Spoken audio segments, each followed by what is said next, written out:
Misalkan untuk mencari mentor di bidang development, kita harus mencari developer yang mau ngajar. Cari developer aja susah, cari yang mau ngajar lebih susah lagi gitu. Cari founder atau cari partner yang tepat itu salah satu kunci utama kesuksesan atau kegagalan sebuah startup. Kalau ditanya ada kepikiran berhenti, ya jelas ada, cuman kembali lagi, kalau visi dan misi kita kuat, kita punya passion untuk benar-benar menyelesaikan masalah yang ingin kita selesaikan, itu lama-lama juga akan hilang perasaan itu. PR-nya adalah mencari seseorang yang bisa melengkapi kekurangan teman-teman dengan kelebihan yang dia punya. Selamat datang ke Cakap Startup, video podcast dari Gerakan Nasional 1000 Startup Digital yang membahas sisi terpenting dari startup, yaitu manusia di baliknya. Kamu akan mendengarkan cerita, pengalaman, tips, dan juga curhatan para pegiat startup digital Indonesia. Jadi, siapkan mata, hati, dan telinga, dan ayo simak percakapannya.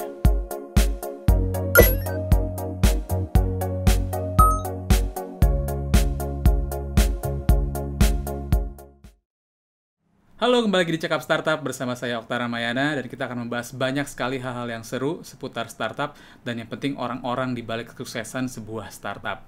Dan kali ini kita senang banget bisa ketemu lagi dengan sahabat startup lainnya yang ada di rumah atau dimanapun. Kita ketemu lagi di edisi yang ada di Cakap Startup ini. Dan kita sekarang mendatangi satu orang lagi yang cukup inspiratif di sini. Dia adalah seorang founder dari Hacktivate, itu dengan Mas Riza. Halo Mas Riza. Halo Mas Okta, gimana kabarnya? Baik, alhamdulillah. Gimana Mas Riza sendiri, kita gimana? Udah setahun lebih nih ya pandemi nih ya di Hacktivate, teman-teman gimana nih? Teman-teman, kalau untuk student ya masih online karena memang tidak diperbolehkan untuk kelas offline. Untuk beberapa karyawan ada masih sedikit yang datang ke kantor, tapi sebagian besar masih WFH, masih kerja dari rumah. Oh, oke. Masih WFH ya. Tapi justru sekarang malah lebih kenceng ya, mungkin karena juga justru orang banyak pengen belajar online sekarang kan. Dan itu gimana Mas? Apakah meningkat atau gimana sekarang demand-nya? Syukur alhamdulillah demand-nya semakin meningkat ya. Apalagi kita bisa menyasar pasar-pasar yang tadinya tidak bisa kita jangkau, terutama yang di luar, teman-teman di luar Jakarta, di luar Pulau Jawa dan lain-lain, itu justru malah semakin banyak yang bisa menikmati service dari Hacktivate. Betul. Dan memang kayaknya sekarang juga paradigma udah berubah gitu ya Mas, yang tadinya mikir yang namanya belajar tuh harus offline, itu sekarang justru malah ternyata bisa ya belajar itu online sama menyenangkannya gitu ya. Iya betul, apalagi kan ada kecenderungan kayak ini kok informasi hanya bisa didapat oleh teman-teman yang ada di Jakarta atau di Jawa. Sekarang semua informasinya bisa tersebar, semua orang bisa menikmati selama ada niat dan juga ada keinginan gitu. Betul. Jadi in a way dengan kondisi sekarang justru bikin orang lebih melek betapa mudahnya sebenarnya ilmu itu bisa dicari melalui cara apapun gitu ya sekarang Mas Riza ya. Betul sekali. Oke, dan sebetulnya ini sahabat startup, hal yang menarik juga sebenarnya dari Mas Riza, tadi sempat ngobrol juga. Mas Riza ini juga kegiatannya selain di Hacktivate, dia juga kayak segudang gitu kesibukannya gitu. Jadi kalau di sini saya lihat dia juga punya satu podcast gitu ya yang namanya Ceritanya Developer Podcast gitu ya. Bisa ceritain nggak dikit Mas Riza, itu apa sih cerita developer podcast gitu? Jadi antara developer curhat-curhat itu bagaimana Mas isinya? Iya, ceritanya developer podcast itu adalah bagaimana si seorang developer ini menceritakan bagaimana dia menjadi seorang developer, mulai dari komputer pertamanya, terus mungkin apa yang membuat dia menjadi seorang developer dan di posisinya yang sekarang gitu. Sebenarnya tujuan utamanya awalnya gitu yang ingin saya sampaikan adalah ada sedikit keresahan gitu ketika awal-awal buka Hacktivate, terus biasanya di form itu ada pertanyaan kan, siapa yang menjadi idola gitu. Awal-awal ada Steve Jobs, ada Bill Gates gitu kan. Ternyata kok semakin kesini malah semakin bukan salah, tapi ya kok semakin menjauh dari dunia development gitu ya. Ada yang mengidolakan Mark Zuckerberg, itu masih oke. Terus ada yang sekarang ujung-ujungnya malah ke Nadiem Makarim gitu kan. Terus founder-founder startup. Saya melihat ini ternyata sepertinya asumsi saya, teman-teman yang mau jadi developer ini kurang sosok idola yang yang terjangkau yang bisa dijangkau lah gitu. Makanya saya coba mengorbitkan teman-teman yang developer jago yang di belakang layar ini supaya lebih terekspos, dan teman-teman yang mau belajar itu bisa punya idola atau punya sosok suri tauladan seperti itu. Itu penting banget ya Mas ya, karena memang tidak semua itu disiplinnya juga sesuai dengan yang ada teman-teman yang emang lagi arahnya menjadi seorang developer gitu ya. Karena kesannya itu di orang background banget gitu ya orang-orang ini, justru padahal yang otak sebuah startup itu justru dari developer ini, begitu kan Mas ya? Iya, sama satu lagi kan idola-idola yang mereka sebutkan itu banyak kan dari luar negeri kan gitu. Sementara kita di Indonesia sebenarnya banyak sosok-sosok seperti ini, hanya saja belum terekspos aja gitu. Makanya saya coba mengekspos mereka supaya ya lebih mudah lebih dijangkau gitu. Kadang-kadang bisa ketemu di meetup gitu kan, ketika networking event dan lain-lain itu lebih enak gitu daripada kita harus mengidolai kayak Elon Musk gitu ya. Boleh aja mengidolai, tapi kan kita nggak bisa kayak nanya-nanya langsung gitu kan. Ya, dan biasanya orang-orang hanya ketemunya biasanya cuma di acara-acara meetup-meetupnya developer gitu ya, bukan acara umum yang orang bisa akses semudah itu gitu ya Mas ya. Betul. Menarik sekali. Dan itu mungkin juga salah satu yang kita pengen gali juga nih dari Mas Riza, karena Mas Riza sendiri juga emang background dari segi developer yang menjadi seorang co-founder gitu kan ya. Dan juga selain tadi mungkin buat sahabat startup juga pengen tahu selain kesibukan tadi Segudang tuh apa aja sih selain yang tadi Activate dan juga ceritanya developer podcast. By the way, ceritanya developer podcast ini bisa diakses di Spotify dan dimanapun juga ya Mas Riza? Iya, bisa di semua platform, ada di Apple Podcast, ada di Spotify, ada di Google Podcast dan lain-lain. Ya. Oke, jadi ini buat khususnya teman-teman yang sahabat startup yang emang dari developer, nah itu mungkin menarik juga nih sebagai referensi gitu ya kalau mau dengar dari spesifik dari sisi developer gitu kan. Nah mungkin selain itu juga Mas Riza ini adalah seorang Google Developer Expert, founder dari Deep Tech. Jadi Deep Tech ini adalah salah satu kayak community ya, dan community yang fokus ke teknologi yang deep tech, dan itu non-profit juga sekarang ya arahnya ya Mas Riza ya. Dan juga Mas Riza ini juga YouTube content creator juga, channelnya bernama Riza Fahmi. Wah gila. Jadi saya sebenarnya dari tadi ini saya buat sahabat startup saya sebenarnya agak grogi sebenarnya dari tadi, karena ini seorang konten produser nih Mas Riza ini, takutnya kalau salah-salah gitu kan. Tapi ya senang banget bisa gali-gali ilmu dari Mas Riza di sini, dan juga ngeblog juga udah cukup lama ya Mas Riza ya. Iya, lumayan. Itu emang ada banget waktunya ya Mas Riza ya, kayak ngelakuin semua itu di tengah-tengah kesibukan mungkin coding atau sebelum-sebelumnya di perusahaan-perusahaan atau pas sekarang juga gitu. Yang pertama ya disempat-sempatkan. Yang kedua kebetulan di role saya sekarang memang itu adalah bagian dari pekerjaan saya gitu. Jadi saling mendukung aja. Dan maksudnya itu pasti yang awal ngeblok dulu kan? Awal mulanya itu atau pas ngeblok itu gimana? Apakah yang di-share tuh biasanya apa sih Mas pada saat waktu awal mula banget? Awal mula ya tutorial pemrograman ya, karena saya melihat justru awalnya saya bikin tutorial itu dengan bahasa Inggris, dengan target audiens itu global, bukan hanya Indonesia tapi seluruh dunia. Dan ternyata justru banyak yang membaca blog saya itu dari Amerika, dari Rusia, Brazil dan lain-lain. Dari Indonesia nggak ada gitu. Akhirnya saya coba shifting karena apalagi terutama ketika ngumpul-ngumpul dari Deep Tech ini ya, akhirnya kita sedikit menyimpulkan bahwa konten atau sumber-sumber pembelajaran untuk terutama programming yang berbahasa Indonesia itu sangat kurang gitu. Kita punya language barrier yang menyebabkan teman-teman mungkin ketika mau belajar dia harus mempelajari dua hal. Yang pertama adalah bahasa pemrogramannya, yang kedua adalah bahasa Inggris gitu. Ya kita nggak bisa kayak idealnya memang teman-teman kita asumsikan bahwa bisa berbahasa Inggris sehingga mereka bisa mengkonsumsi buku, artikel dan lain-lain yang berbahasa Inggris. Tapi di sisi yang lain kita juga mau lebih mendekatkan siapa tahu kalau kita bisa membanjiri konten-konten pemrograman dalam bahasa Indonesia, jadi akan lebih banyak orang-orang yang tertarik ke dunia pemrograman. Nah makanya saya akhirnya coba bikin artikel dengan bahasa Indonesia, bikin podcast, termasuk juga membanjiri konten-konten dengan YouTube di YouTube dengan video-video tutorial juga. Ya, makanya itu banyak yang bilang ya kenapa banyak banget developer-developer jago dari India ya, karena memang mereka juga secara bahasa Inggris juga udah jago-jago juga gitu kan.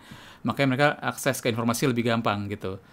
Nah, ini yang diharapkan dengan di Indonesia juga dengan banyak ya mungkin konten-konten lokal, orang juga lebih gampang belajar juga gitu kan dengan bahasa Ya. pemrograman. Menarik sekali. Oke, Mas Riza, ini tadi kita udah bahas sedikit ya, Mas Riza, dari sisi apa yang sekarang Mas Riza lakukan sekarang gitu. Kalau kita flashback sedikit gitu ya dari Mas Riza ini, background-nya dari tahun 2003 Mas ya, itu pas lulus kuliah S1 tuh ya, udah langsung jadi programmer ya, untuk di dunia profesionalnya ya. Ya. Oke. Jadi ini ada banyak banget nih kalau saya lihat CV-nya Mas Riza ini. Tapi dari yang paling awal-awal dari programmer, langsung lanjut jadi team leader programmer, masuk ke head of R&D, dari R&D masuk lagi ke developer, baru sekarang baru pas di tahun 2005-an fokus sebagai co-founder tuh ya Mas Riza ya, benar nggak tuh Mas? Ya, 2016 ya baru co-founder. 2016 ya? Ya. Oke, pas dari 2016 baru mulai jadi co-founder gitu ya? Ya. Oke. Kalau bisa ceritain nggak sih Mas sedikit gimana awal mulanya tuh Mas Riza tertarik nih? Kan selama ini kan Mas Riza selalu nanya ke orang-orang kan di podcastnya gitu, ketertarikannya orang-orang jadi di dunia programming. Nah kalau Mas Riza sendiri ceritain gimana nih kalau ke teman-teman di Sahabat Startup nih? Iya, kita harus mundur jauh ke belakang ya. Saya pertama kali terekspos programming itu SMP, mungkin kelas 2 atau kelas 3. Itu awalnya ya ada komputer di rumah, orang tua beliin komputer, terus dibuat untuk main game, untuk bikin tugas gitu ya. Lebih sering main game sebenarnya. Terus dan mungkin ada teman sebangku saya itu mungkin dia punya keresahan nih, orang kok main game terus gitu. Akhirnya dia ke perpustakaan daerah. Kebetulan saya besarnya sampai dari kecil sampai SMA itu di Aceh Utara, Lok Sumawe Aceh Utara. Dia dia minjem buku di perpustakaan daerah, kemudian dia datangin saya, dia bilang nih daripada main game baca buku ini. Ternyata yang dikasih adalah buku pemrograman pada saat itu. Dan itu di mana Mas? Sorry Mas Riza. Kenapa? SMP-nya di mana itu? SMP-nya di mana itu? Lok Sumawe, Aceh Utara. Lok Sumawe di Aceh. Yeah. Oke, wow. Dan beruntung sekali ternyata buku itu kompatibel dengan komputer yang saya punya gitu. Jadi kan kalau dulu kan kita nggak bisa kalau misalkan error atau biasanya kan ada pakai disket atau CD gitu kan yang harus ada diinstal dan lain-lain. Ini buku nggak ada karena buku dari perpustakaan. Jadi begitu dia kasih, saya coba, ternyata bisa di komputer saya, bisa dijalankan, terus bisa bikin program, dan di sana saya langsung klik. Wah, ini keren banget karena saya bisa bikin sesuatu dari imajinasi, dari apa yang saya pikirkan. Saya mau bikin aplikasi apa bisa saya wujudkan hanya berbekal komputer gitu. Dan sejak saat itu ya nggak berhenti ngoding gitu sampai sekarang. Jadi pas begitu SMP nyoba-nyoba, SMA tuh udah tahu mau kemana gitu, kuliah mau ngambil apa, udah kebayang tuh ya. SMA itu saya udah membulatkan tekad bahwa saya akan ambil jurusan komputer atau teknik informatika pada saat itu. Dan pada saat itu juga sempat ada pertentangan sama orang tua karena waktu itu kan komputer belum seheboh sekarang gitu kan. Programming itu belum seheboh sekarang. Jadi saya ingat banget dulu ibu saya nanyain, kamu ngambil komputer mau nanti kerjanya apa? Mau jadi teller di bank katanya gitu kan. Tapi masih gitu ya image-nya ya? Gitu kan, karena saya udah mengalami, saya udah bisa bikin program pada saat itu, dan saya yakin akhirnya saya tekunilah dunia pemrograman ini sampai sekarang. Berarti Mas ini kan berarti dulu kondisinya lagi SMA juga di Aceh berarti ya Mas Riza? Di Aceh, ya. Baru kemudian 99 saya merantau ke Jakarta. Oke, jadi emang arahnya udah mau dari awal, udah yakin bahwa, tapi waktu itu secara referensi orang-orang yang bekerja di dunia itu kan orang tua pun tadi kan juga menyaksikan. Nah, kalau Mas Riza sendiri ada referensinya waktu itu di mana pas di Aceh? Nggak ada. Sederhananya bahkan teman sekelas saya itu ya bisa dihitung dengan jari lah yang punya komputer gitu ya. Dan ya saya adalah mungkin salah satu dari sedikit orang yang tertarik ke dunia komputer, terutama programming gitu. Jadi bisa dibilang hampir kayak buta dan tidak ada suri tauladan tadi, tidak ada role model tadi. Tapi saya tetap yakin karena saya mengalami gitu. Saya udah coba bikin aplikasi dan saya mendapatkan keasikan tersendiri di dunia pemrograman ini gitu. Menarik. Tapi waktu itu akhirnya ngambil di BINUS ya waktu itu ya? Iya. Untuk kuliahnya waktu itu ya? Iya. Nah itu pun juga referensi dari mana waktu itu? Apakah datang ke Jakarta dulu aja, cari-cari informasi setelah di Jakarta, atau gimana? Enggak, waktu itu ada dari koran, dari surat kabar gitu, ada satu berita gitu yang menyatakan memberitakan kalau mahasiswa BINUS berhasil menang olimpiade apa gitu di luar negeri, dan itu almarhum ayah saya langsung gunting koran itu kan di kantor dia baca, habis itu dia kasih saya, dia bilang ini kayaknya potensial nih buat cadangan. Pada saat itu kan kita masih mau masuk negeri kan, tapi mungkin belum beruntung, akhirnya cadangannya adalah BINUS ini gitu. Nah, Mas Riza sendiri waktu pas SMA aktif juga nggak kayak di perlombaan sains atau matematika atau gitu di kayak gitu-gitunya aktif juga nggak, Mas? Enggak sama sekali. Cuman ada ekstrakurikuler komputer, dan itu juga hanya belajar kayak word processor, kemudian spreadsheet dan lain-lain. Jadi nggak ada pemrograman sama sekali. Iya, iya. Berarti maksudnya lumayan nekat juga ya kan? Biasanya kan kalau kayak gitu kan orang tua udahlah awal kan sanksi kan, terus kalau mungkin pas ditunjukkan dengan prestasi bahwa ikut kompetisi dan segala macam, dan guru pun juga mensupport, nah mungkin lebih luluh tuh ya orang tua. Tapi ini kan mahasiswa juga terlalu aktif, tapi akhirnya orang tua ya udahlah gitu, bolehlah gitu. Itu gimana tuh? Meyakinkannya gimana tuh? Iya,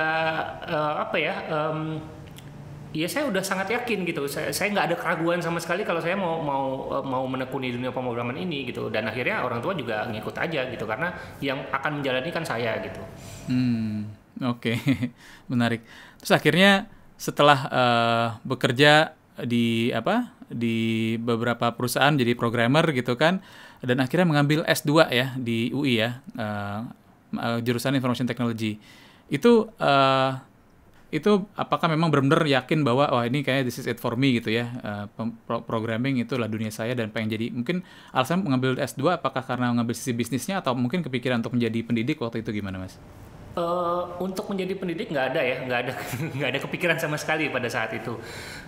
Yang saya pikirkan pada saat itu adalah saya suka belajar, orangnya suka banget belajar gitu, mencari teknologi baru, belajar ilmu baru gitu kan. Dan ketika ada kesempatan untuk melanjutkan studi, walaupun dengan biaya sendiri pada saat itu sambil kerja juga, dan iya, saya memang ingin melihat ingin belajar di luar pemrograman. Jadi saya coba cari kuliah yang mungkin ada teknikalnya tetap cukup besar porsinya, karena memang saya tertarik di sana dan juga cukup mahir lah di sana gitu ya, merasa cukup mahir di sana. Dan tapi ada kombinasi sedikit di bisnisnya, saya ingin belajar sisi bisnisnya sedikit gitu, karena saya sama sekali buta, nggak ngerti masalah bisnis dan lain-lain. Akhirnya ya udah saya coba ambil S2 itu. Nah itu yang saat itu mungkin mulai ada kepikiran membuat sesuatu berarti, Mas Riza, atau gimana? Karena akhirnya dari yang backgroundnya itu akhirnya jadi seorang founder kan waktu itu kan? Iya. Sebenarnya keinginan untuk menjadi punya perusahaan sendiri, menjadi founder dan lain-lain sudah ada dari awal karir sebenarnya. Saya memang ketika melihat, kalau dulu kan belum ada startup ya istilahnya ya. Zaman saya tuh istilahnya software house gitu. Kalau saya lihat ada software house yang mungkin dia kerjanya dari rumah di garasi gitu, itu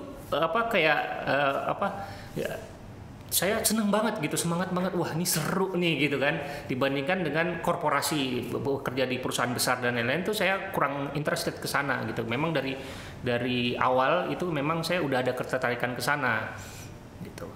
Dan waktu itu juga akhirnya Mas Riza kan dari beberapa pengalaman itu juga masuk ke sebuah edtech ya, waktu itu di Haruka ya waktu itu ya. Iya, itu adalah pengalaman saya bekerja di startup pertama kali gitu. Ya. Oh, dengan emang yang dari awal dengan kultur startup ya, maksudnya dengan company juga startup gitu ya. Sebelum-sebelumnya itu masih corporate ya berarti, Mas ya? Sebelum-sebelumnya masih corporate.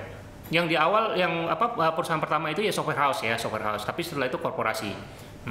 Oke, nah itu akhirnya dari situ Mas juga banyak terekspos dengan education technology ya, yang seperti yang sekarang dijalankan di Hacktivate ini berarti kan ya? Betul. Dan terus itu dari yang tadi dari background jadi developer, programmer, R&D, terus menjadi co-founder gitu kan sekarang. Nah itu tantangannya tuh dalam perjalanan karir tuh seperti apa sih, Mas? Transisi itu tuh gimana Mas Riza mengalami saat itu? Oke, pengalaman atau experience masing-masing mungkin beda ya. Kalau buat saya transisinya agak bisa dibilang natural gitu, karena saya bangun Hacktivate ini tujuannya adalah untuk mewujudkan keinginan saya. Karena pada saat itu mungkin di tahun 2010 2012 ya, saya tuh masih terus ingin belajar gitu kan, belajar banyak teknologi baru pada saat itu, terutama startup udah mulai muncul gitu kan. Nah, ketika saya belajar sesuatu yang baru, yang lagi yang lagi nge-hype di luar sana, saya mengalami kesulitan. Belajarnya sulit, sumbernya tidak terlalu banyak, dan juga lingkungan yang yang mau belajar bareng itu juga tidak terlalu banyak juga. Masih belum sebanyak mungkin beberapa tahun belakangan ini. Dan pada saat itu saya kepikiran tuh pengen ikutan bootcamp, tapi sayangnya bootcamp itu hanya ada di luar negeri, di Amerika, dengan mungkin jarak yang jauh, biaya yang cukup besar dan lain-lain. Akhirnya saya mengurungkan diri gitu, sampai akhirnya ketemu sama partner yang tepat. Ketika ada kesempatan untuk ayo kita bikin bootcamp, saya dengan senang hati menerima tantangan itu, karena memang impian saya adalah untuk ikut bootcamp pada awalnya gitu. Menarik banget ya. Itu awal ketemu dengan partner itu gimana sih, Mas? Awal ketemu dengan partner saya namanya Ronald, dia CEO-nya Activate sekarang. Jadi awalnya juga cukup cukup menarik. Kenapa? Karena pada saat itu saya ingat banget, hari Sabtu saya bikin workshop gratis pemrograman 2 jam. Nah, workshopnya 2 jam gratis, dan ternyata Ronald ini datang sebagai peserta. Dia juga developer kan. Dia developer. Waktu itu Mas Riza statusnya udah sebagai Google Developer Expert belum waktu itu? Belum. Google Developer Expert saya baru beberapa tahun belakangan. Oke. Iya. Jadi mulai dari 2011 saya mulai aktif di komunitas gitu ya. Terus habis itu saya bikin meetup, dan akhirnya saya coba bikin workshop gitu ya, ngajarin orang programming. Salah satu pesertanya ada Ronald. Pada saat itu dia CTO dari Domikado kalau nggak salah, yang sekarang namanya Giftcard Indonesia ya. Dia tertarik dengan materi yang saya ajarkan yang cukup baru gitu, yang belum banyak diajarkan di Indonesia terutama. Akhirnya kita ketemu di sana, tukar-tukaran kartu nama, udah selesai. Habis itu kita nggak ketemu, nggak ngobrol, nggak apa. 2 tahun kemudian kita secara tidak sengaja ada teman yang kontak ke teman. Pada saat itu saya sedang butuh kerjaan, dan dia ternyata butuh developer. Akhirnya kita ketemu dan ngobrol-ngobrol. Tadinya saya mau di-hire sebagai developer, tapi ngobrol lagi lebih lanjut, ternyata kita punya keresahan yang sama. Dia menjalankan perusahaannya sebagai CTO, susah nih cari developer. Udah capek-capek hire developer, nggak lama developernya cabut karena ada offer yang lebih bagus, opportunity dan lain-lain. Akhirnya harus cari lagi gitu. Lama-lama capek juga gitu kan. Saya juga mengalami, karena sering sekali orang-orang nanyain ada developer nggak yang mau di-hire gitu kan. Ya, saya sendiri untuk membangun tim development di beberapa perusahaan sebelumnya juga mengalami kesulitan gitu, mencari talenta itu. Cari developer susah, cari developer yang bagus lebih susah lagi gitu kan. Akhirnya kita sepakat, dan ternyata kita punya mimpi yang sama, keresahan yang sama, dan kebetulan lagi nih Ronald ini pernah ikut bootcamp di Amerika. Jadi cocok lah gitu, udah pas sekali gitu. Menarik ya. Berarti habisnya dari keresahan bersama gitu. Padahal waktu itu ketemuannya dengan membahas hal yang lain, berupa pekerjaan gitu. Betul, bahas pekerjaan. Habis itu begitu udah kita ngomong gitu, ya udah berarti nggak jadi di hire, kita langsung bikin startup aja, namanya Activate gitu. Keren. Tapi biasanya kita memutuskan pasti kan ada prosesnya dulu kan. Jadi kita set up dulu sambil akhirnya ya berarti kan tadi offernya nggak jadi diambil, tapi bahas hal yang lain sambil jalan gitu ya. Iya, betul. Oke, berarti kan dari keresahan dan background sama-sama technical berarti ya, Mas Riza dan sama-sama Mas Ronald berarti tadi ya? Iya, tapi Ronald lebih jago bisnisnya. Jadi akhirnya sekarang dia lebih ke sisi bisnisnya, saya lebih ke yang bikin konten dan juga yang teknikalnya. Jadi untuk pembagian role tuh udah natural juga ya, karena memang lebih banyak, misal kayak Mas Ronald tuh lebih ke bisnisnya karena dia lebih tahu berapa hal gitu ya. Oke. Nah itu selama membangun Activate itu dari tahun 2018 ya sampai sekarang gitu ya, berarti udah hampir berapa tuh? Udah 3 tahun, 4 tahun ya? 5 tahun lebih ya, 5 tahun lebih. 5 tahun lebih ya. Itu apa Mas tantangan yang selama ini ditemukan gitu? Berdasarkan keresahan itu, apakah sudah menjawab keresahan yang ada selama ini gitu di Activate? Ya kalau menjawab sudah mulai menjawab walaupun masih kurang. Jujur aja kebutuhan developer itu sangat banyak sekali, terutama karena menjamurnya startup-startup di Indonesia gitu kan. Jumlah startup yang di Indonesia yang dihasilkan lebih banyak daripada jumlah developer yang ada gitu kan. Jadi memang kita menjawab kebutuhan sebagian gitu. Dan kalau ditanya apa suka dukanya ya jelas banyak juga. Sukanya itu ya terutama ketika melihat alumni Hacktivate itu berhasil dan apa ya bisa sukses, bisa punya karir yang bagus, punya apa ya peluang yang luar biasa gitu kan. Dan tidak sedikit juga teman-teman yang lulusan Hacktivate ini kadang-kadang suka japri ke saya gitu kan, terima kasih karena Hacktivate saya sudah bisa sekarang bekerja udah sangat punya karir yang bagus gitu, posisi yang bagus. Itu tidak bisa bangga gitu, rasanya bangga walaupun itu tidak bisa diuangkan gitu, tapi kebanggaan itu ada sangat besar gitu. Reward tertinggi justru di situ ya, Mas. Betul. Kita memberikan dampak kepada teman-teman yang yang ikutan bootcamp ini gitu. Oke. Itu kan dari sisi suka duka berarti tadi ya. Nah, kalau misalnya yang membedakan sebenarnya kan dari Hacktivate kan ada sebenarnya juga banyak juga sekarang kan dari kampus-kampus juga sudah mulai membutuhkan gitu, sudah mulai menyiapkan lah talenta-talentanya, mahasiswanya untuk juga siap di dunia pekerjaan gitu kan. Itu kalau dari Mas Riza sendiri lihat dari kacamata Hacktivate itu bagaimana Mas Riza? Apalagi di sini kan banyak juga teman-teman sahabat startup yang memang dari masih bangku kuliah gitu ya. Bagaimana Mas Riza? Ya kita senang sih. Jadi kalau misalkan banyak kampus yang ketika lulusan berhasil lulus fresh graduate terus kemudian bisa di-hire oleh perusahaan startup ataupun perusahaan korporasi, ya berarti salah satu misinya Hacktivate sudah tercapai gitu, karena memang kita pengen teman-teman ini yang mungkin lulusan dari kampus, anak SMK, SMA ataupun bahkan yang sudah bekerja lama mungkin karirnya stuck atau mentok gitu ya, mereka bisa mentransformasi hidupnya dengan ikutan Hacktivate selama 4 bulan, kemudian mereka bisa mendapatkan opportunity di bidang pemrograman gitu. Jadi ya kita senang-senang aja gitu kalau ada kampus-kampus yang menelurkan lulusan-lulusan yang bagus dan siap kerja, itu kita sangat senang sekali, termasuk juga bootcamp yang lain gitu, karena jujur aja kita nggak bisa bekerja sendiri untuk mencapai misi ini, sangat besar gitu, sangat banyak yang dibutuhkan dan kita butuh juga kolaborasi dengan teman-teman yang lain. Dan kan juga banyak juga nih Mas, selain mereka juga akhirnya lulus menjadi programmer atau developer di perusahaan-perusahaan yang baik di startup maupun di perusahaan BUMN atau multinasional segala macam. Tapi ada juga yang memilih untuk membangun sebuah startup gitu ya. Nah, mungkin juga buat teman-teman nih, buat yang mungkin pengen tahu juga, terutama sahabat startup ya, yang lagi ngebangun startupnya.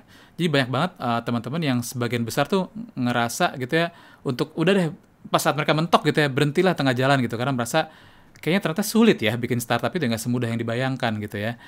Terus apakah Mas Riza sendiri juga pernah mengalami di posisi itu nggak sih, kayak wah saat tadi pas transisi dari mungkin programmer yang banyak dicari tentunya pada saat itu ya sama perusahaan-perusahaan, terus putuskan menjadi menjadi founder dari sebuah startup, terus pas saat merasakan beda ya tantangannya tuh beda banget, terus terasa untuk pengen berhenti, itu pernah nggak sih ngerasain Mas Riza?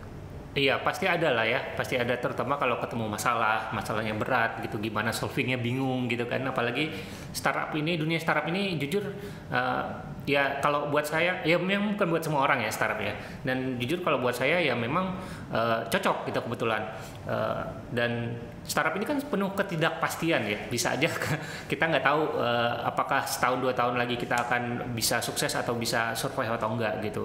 Tapi kalau ditanya ada kepikiran berhenti ya jelas ada, cuman kembali lagi kalau visi dan misi kita kuat, kita punya passion untuk benar-benar menyelesaikan masalah yang ingin kita selesaikan, itu lama-lama juga akan hilang perasaan itu, karena kita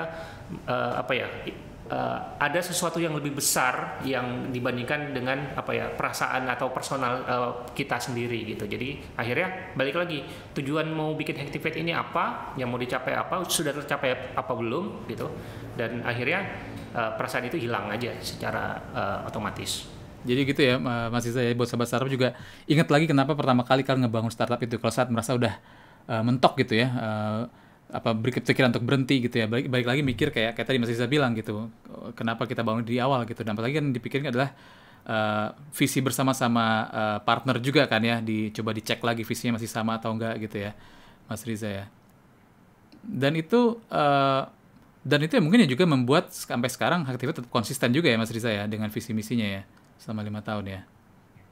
Pernah nggak sih dalam tengah jalan tuh juga kayak kita rubah deh, karena sekarang demand orang mungkin karena beda dan segala macam. Pernah nggak sih pengen rubah-rubah visi gitu di tengah jalan?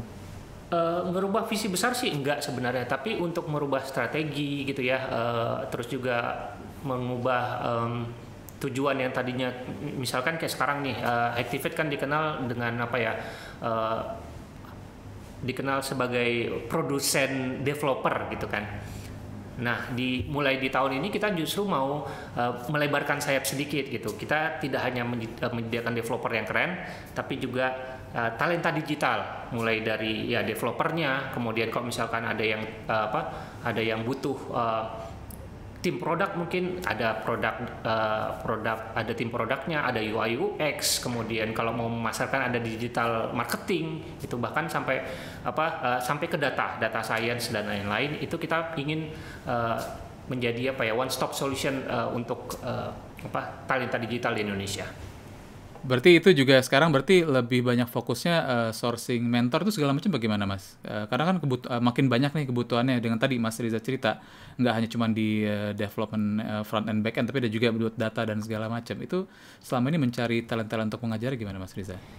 Ya, itu juga salah satu yang cukup berat ya, terutama karena yang kita mau hire sebagai mentor adalah orang yang berpengalaman di bidangnya, bukan hanya sebagai pengajar gitu ya. Jadi kita misalkan untuk mencari mentor di bidang development, kita harus mencari developer yang mau ngajar. Cari developer aja susah, cari yang mau ngajar lebih susah lagi gitu. Jadi ya tapi beberapa tahun belakangan ini sudah mulai banyak orang yang punya panggilan untuk mau berbagi ilmunya. Keinginan untuk ngajar itu semakin banyak gitu, semakin kesini untungnya. Jadi memang di awal-awal kita terutama untuk tim awal-awal ya, tim inti itu untuk nyari si mentor ini memang cukup melelahkan juga gitu. Kita sempat kesulitan juga, bahkan kita sempat over dengan benefit yang cukup besar untuk attract talent ke Hacktivate, karena memang meng-hire developer untuk ngajar itu mungkin orangnya ya, tergantung orangnya ya, dia punya passion nggak di sharing ilmu gitu. Kalau dia nggak punya ya mungkin hanya bertahan beberapa bulan atau beberapa tahun, habis itu udah dia kembali lagi menjadi developer gitu. Tapi sekarang syukur alhamdulillah sudah mulai banyak yang tertarik, dan kita tidak terlalu kesulitan lagi untuk mencari talent-talent tersebut. Mungkin ini salah satunya juga strateginya Mas Riza bikin podcast itu kali ya, sambil cari-cari talent mentor juga ya Mas Riza ya kayaknya ya. Iya, sambil menyelam minum bir. Betul. Karena itu dia kan. Jadi kelihatan kan sebenarnya kan, saya juga pernah belajar nih Mas Riza, kalau misalnya kerja sama orang kan mesti lihat dulu nih motivasinya apa tuh. Ada yang pakai hati, pakai heart, head sama wallet gitu kan. Pernah saya pelajari gitu kan. Ya itu berarti kan saat itu kan nggak bisa dengan mudah kita cari tahu orang tuh pengen ngajar tuh apakah karena emang dia dari hati aja, atau emang dia karena pengen lihat ada duit ekstra tambahannya atau gimana kan itu. Tapi dengan ngobrol ini saya rasa itu juga cukup membantu assess ya itu ya Mas Riza ya.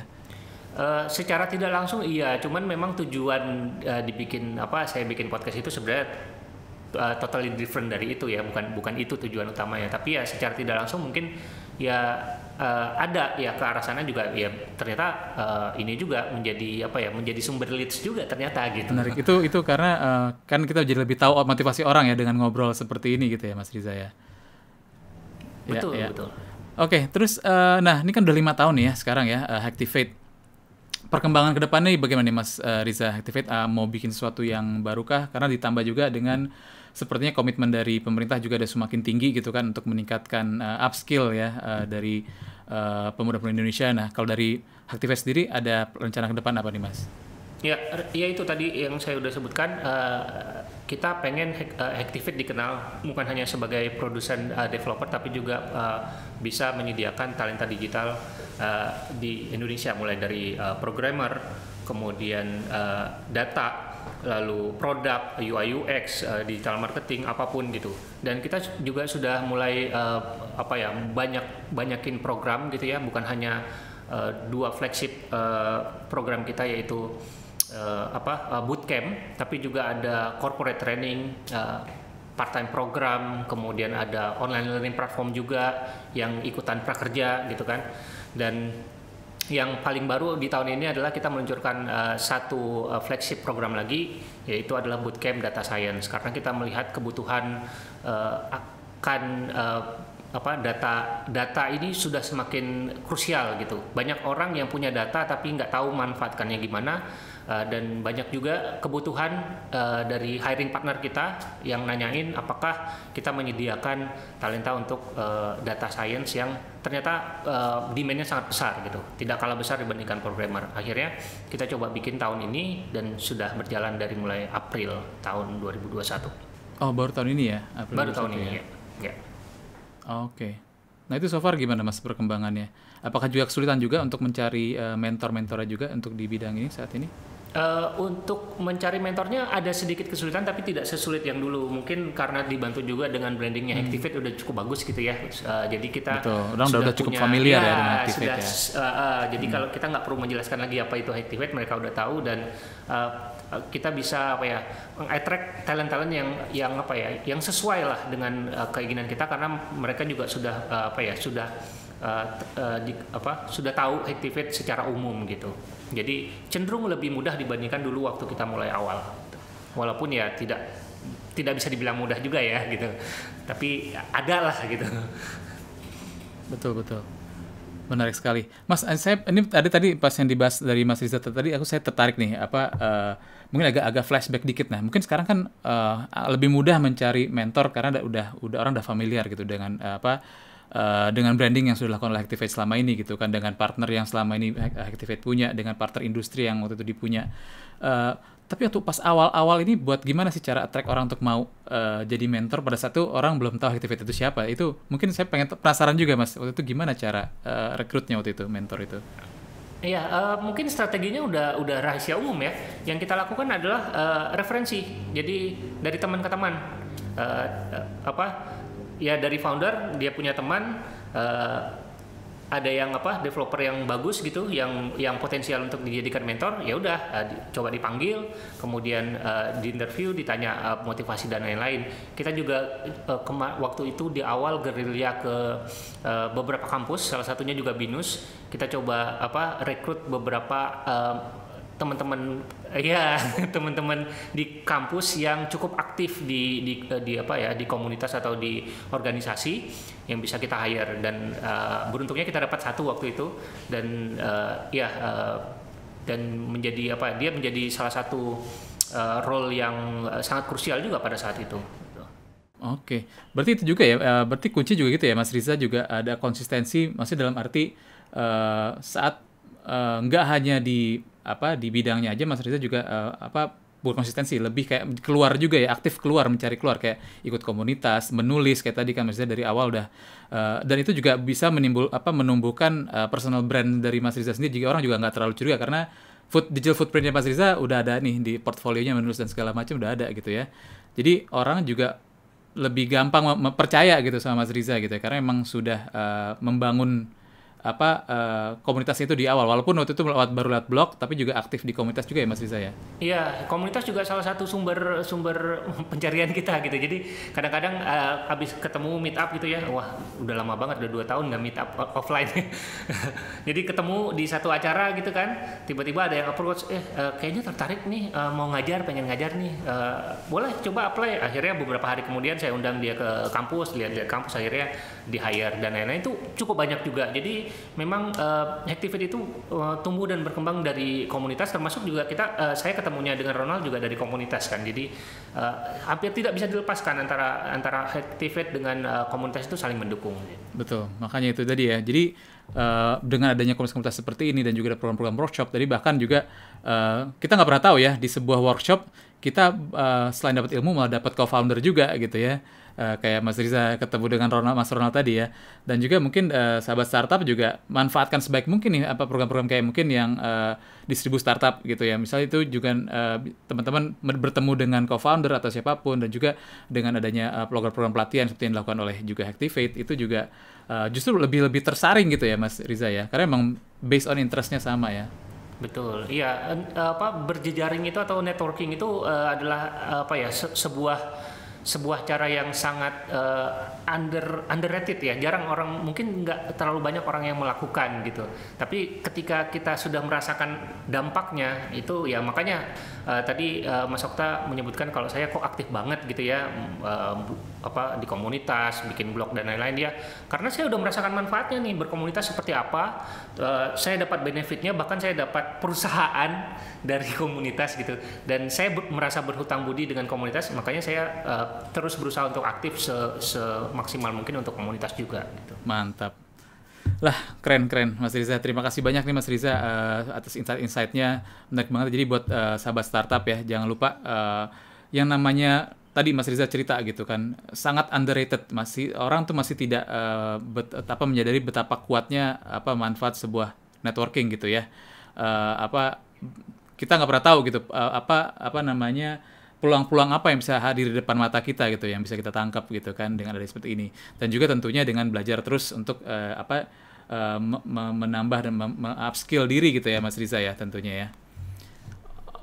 Oke, terima kasih banyak Mas Riza atas waktu dan kesempatannya. Mungkin terakhir sebelum kita closing, mungkin dari Mas Riza ada ada closing statement dari Mas Riza buat teman-teman di sahabat startup di sini yang sekarang lagi berjuang struggling untuk mencoba ngebangun startup mereka gitu, dan entah mau mencari partner yang tepat kah atau mencoba mengupgrade diri mereka. Mungkin ada kata-kata dari Mas Riza terakhir.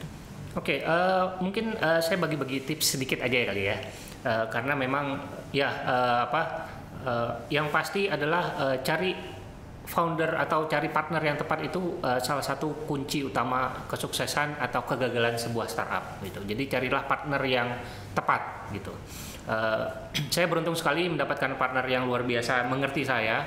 Dia tahu di mana kelebihan dan kekurangan saya, dan teman-teman juga PR-nya adalah mencari seseorang yang bisa melengkapi kekurangan teman-teman dengan kelebihan yang dia punya.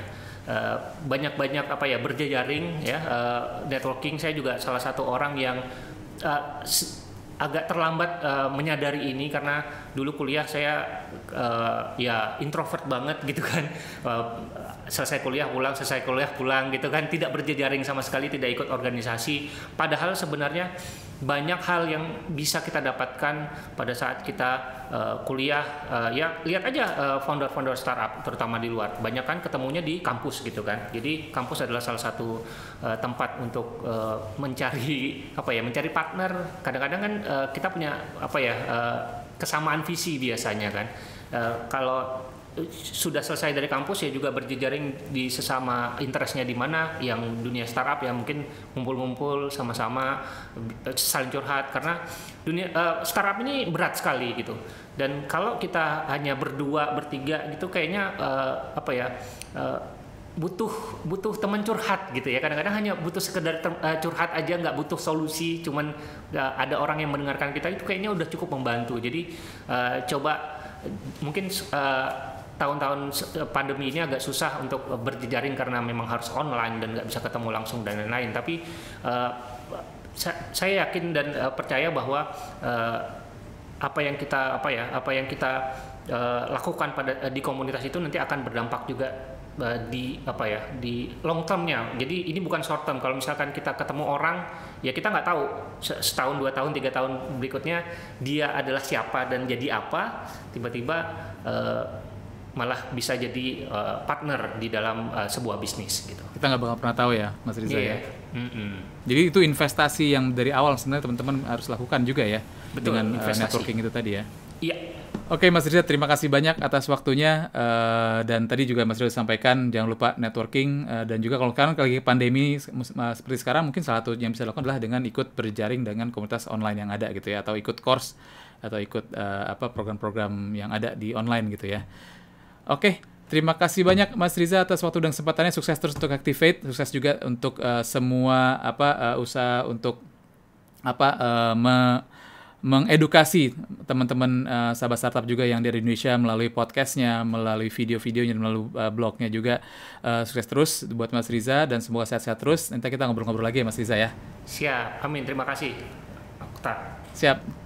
Thank you Mas Riza, dan itu juga buat sahabat startup, nanti kita ketemu lagi di episode berikutnya. Dan nanti jangan lupa untuk kalau misalnya dapat informasi dan terupdate, jangan lupa subscribe juga di podcast kita maupun di YouTube channel kita. Oke, kalau itu saya dari Cakap Startup, saya Oktara Ramayana, mengucapkan terima kasih.